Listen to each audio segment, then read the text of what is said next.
ఇది రెండో పెళ్లి. కానీ ఇది జరగాలంటే నాకు కొన్ని కండిషన్స్ ఉన్నాయి. పాయింట్ నెంబర్ 1, మనిద్దరి మధ్య ఏ రకమైన సంసార బంధం ఉండదు. సారీ.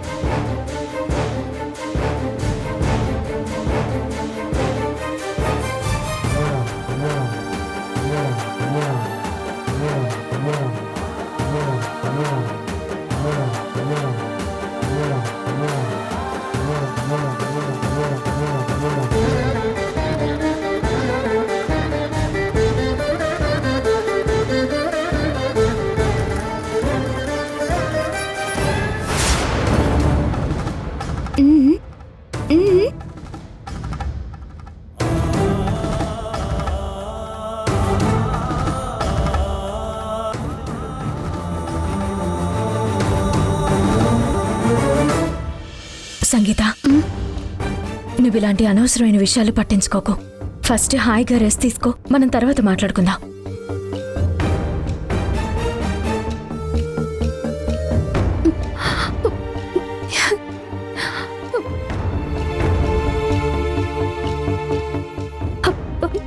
సంగీత, ఏమైంది?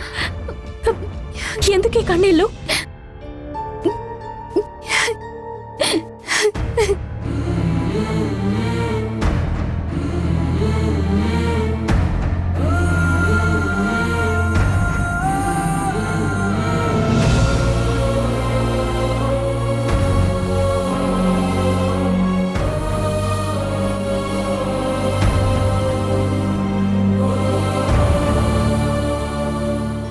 ఎందుకక్క నాకు ఏ విషయమూ చెప్పడం లేదు?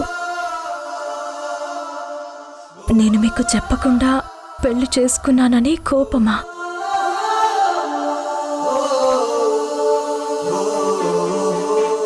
నేనెలాంటి పరిస్థితుల్లో పెళ్లి చేసుకోవాల్సి వచ్చిందో మీకు నేను చెప్పాను. ఒకవేళ అది మిమ్మల్ని బాధ పెట్టి ఉంటే నన్ను అలాగే దూరం పెడితే సరిపోయేది కదా.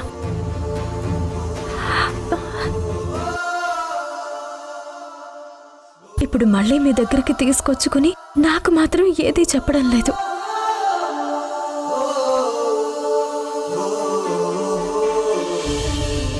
ఏంటి సంగీత ఇది? నీకేం చెప్పలేదు?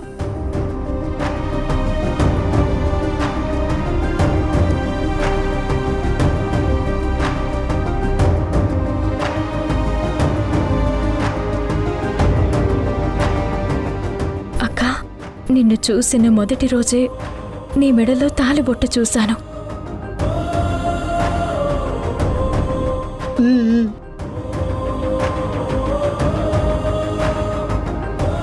అడుగుదాం అనుకున్నాను, కానీ నేనున్న పరిస్థితుల్లో నీ నుండి తప్పించుకోవాలని చూశాను.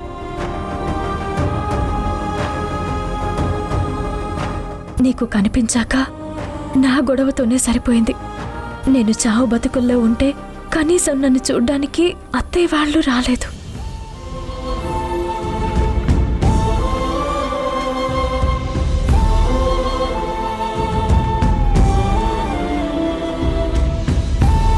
మనం అత్తయ్య వాళ్ళ ఇంట్లో ఉండడం లేదు. ఏం జరిగిందో తెలీదు. ఇంటికొచ్చాక చూస్తే సౌందర్య అక్క లేదు. అక్క ఎందుకు లేదో, ఎక్కడికి వెళ్ళిందో తెలీదు. అడిగితే సమాధానం లేదు. నాకే విషయాలు తెలియనప్పుడు నన్నెందుకక్క ఇక్కడికి తీసుకొచ్చావు?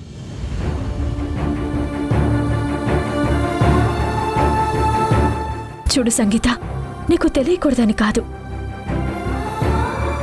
ఇప్పుడు నువ్వున్న స్థితిలో నీకు తెలిస్తే ఎక్కడ డిస్టర్బ్ అవుతావా అని ఏం చెప్పడం లేదు.